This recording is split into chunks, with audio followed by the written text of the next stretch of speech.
গতদিনের রাজাকারের নাতিপুতিরাই আজকের ফার্মের মুরগি। এই ফার্মের মুরগিরাই কিন্তু সেই স্বৈরাচারকে পতন করে, সেই সরকারকে পতন করে আপনাকে আমাদের অভিভাবক হিসেবে এই যে সংসদে পাঠিয়েছে, আমাদের অভিভাবক হিসেবে আপনাকে শিক্ষা মন্ত্রণালয়ের মতো একটা দায়িত্বের চেয়ারে আপনাকে বসানো হয়েছে।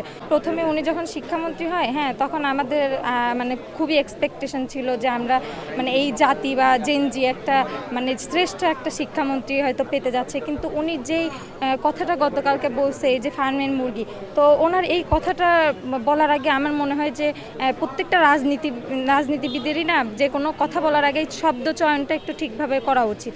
কারণ তার মনে রাখতে হবে যে শেখ হাসিনার পতন কিন্তু একটা শব্দের জন্য হয়েছে।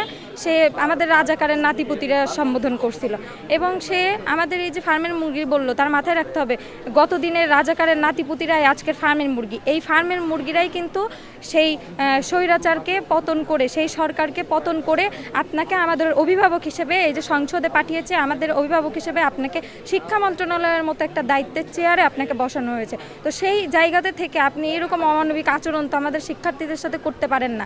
যে এই যে হচ্ছে মানে হাঁটু সমান পানি, কোমর সমান পানি, কেউ নৌকায় করে পরীক্ষা দিতে চাচ্ছে।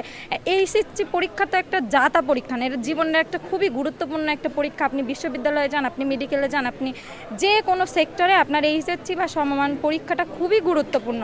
তো এইরকম একটা পরীক্ষা নিয়ে এইরকম হেলাফেলা, এরকম অমানবিক আচরণ, আমাদের প্রত্যেকটা শিক্ষার্থীদের একটা স্বপ্ন থাকে, তাদের বাবা মায়ের স্বপ্ন থাকে, এই যে 12টা বছর ধরে তারা পড়াশোনা করতেছে, তাদের একটা এক্সপেকটেশন থাকে। তো আপনি যখন দেখতেছেন পরীক্ষা দিতে যাচ্ছেন, আপনার এমনিতেই হচ্ছে একটা মেন্টাল ট্রমার মধ্যে আপনার সন্তানরা থাকে যে হচ্ছে আমার পরীক্ষা কেমন হবে, প্রশ্নপত্র কেমন হবে, তার মধ্যে এরকম কোমর সমান পানি, এইগুলো তারা ফেস করবে নাকি মানে তারা পরীক্ষায় কোনো মনোযোগী দিতে পারবে না, যার ফলে তাদের রেজাল্ট খারাপ হবে, ফেল করবে।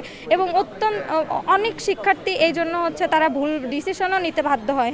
এই যে আত্মহত্যা করছে গতকালকেও একজন শিক্ষার্থী, তো এইগুলোর দায়ভার আসলে কে নিবে বা সরকার নিবে কিনা, বা তারা একটা পোস্ট দিয়ে, দায়সারা একটা পোস্ট দিয়েই তারা কমেন্ট বক্স বন্ধ করে দিছে, যেখানে শিক্ষার্থীদের প্রতি মিনিমাম সহানুভূতি তারা প্রকাশ করে নাই। তো এইভাবে কমেন্ট বক্স বন্ধ করে দিলেই তো আমাদের শিক্ষার্থীদের কণ্ঠ রোধ করা যায় না। কারণ 24 আমাদের কণ্ঠ জাগ্রত করতে শিখিয়েছে, অন্যায়ের বিরুদ্ধে আমাদের অধিকারের দাবিতে কথা বলতে শিখিয়েছে।